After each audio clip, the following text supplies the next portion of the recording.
How to heal after a breakup, even if you still love them. There's no pain quite like a breakup, especially when your heart's still hanging on. Maybe you still love them. Maybe you didn't want it to end. And maybe deep down you're hoping they'll come back. If that's where you are right now, this video is for you. We're going to talk about how to heal for real, not fake healing. Not go party your way through the pain healing, but deep, soulful, peaceful healing, even if you still love them. And hey, if you're new here and this kind of honest, heart-centered relationship advice speaks to you, hit that subscribe button. I'm building a space here where healing, growth, and love can exist together. Step 1, grieve what you lost. Let's get something straight. You are allowed to grieve. Don't rush it. Don't numb it. Don't judge it. You're not just mourning a person.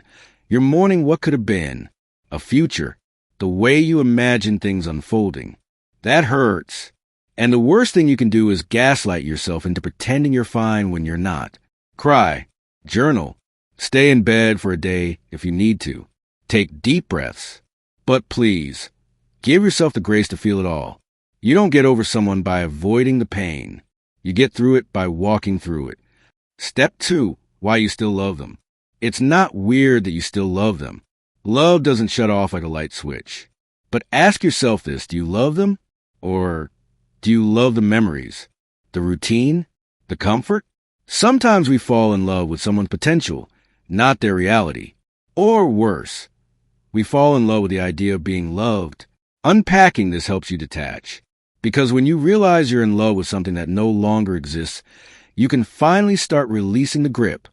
Step 3, cut contact. This is the part most people resist. But I promise you, cutting contact is essential. Healing takes space. And you can't get clarity when they're still texting you, liking your posts, or living rent-free in your mind. Unfollow, mute, block if you must. This isn't petty, it's protective. It's not about punishing them. It's about giving yourself a clean break. You can't heal from someone while still being emotionally tethered to them. Step 4, stop romanticizing the past. The brain is sneaky. After a breakup, it loves to play reruns of the best moments. But that's not the whole story, is it? You miss the cuddles, the laughs, the silly arguments. But do you also remember the loneliness? The times you felt unheard? The moments when you questioned if they really saw you? Healing requires honesty. Remind yourself why it ended. Don't let nostalgia keep you in chains. Step 5, rediscover you. Who were you before them? What dreams did you have? What hobbies made you lose track of time? This is your time to rebuild your identity, not as someone's partner, but as you. Try new things. Reconnect with old passions. Redecorate your room. Take yourself on solo dates. Fall in love with your own company. Healing after a breakup isn't about moving on to someone else. It's about coming back home to yourself. Step 6, don't wait for closure. Here's something that might sting. You don't need their closure to move on. Waiting for closure can become a trap.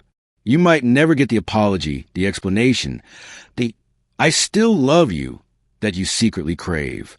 But you can give closure to yourself. You can say, "I don't fully understand it, but I accept it, and I'm choosing to release it because I deserve peace." Step 7, turning pain into power. You will get stronger. The fog will lift. The ache will fade. One day, you'll think about them and it won't sting. You'll remember the love, but you won't feel trapped by it. Heartbreak will become one chapter in your story, not your whole book. Use this pain to grow.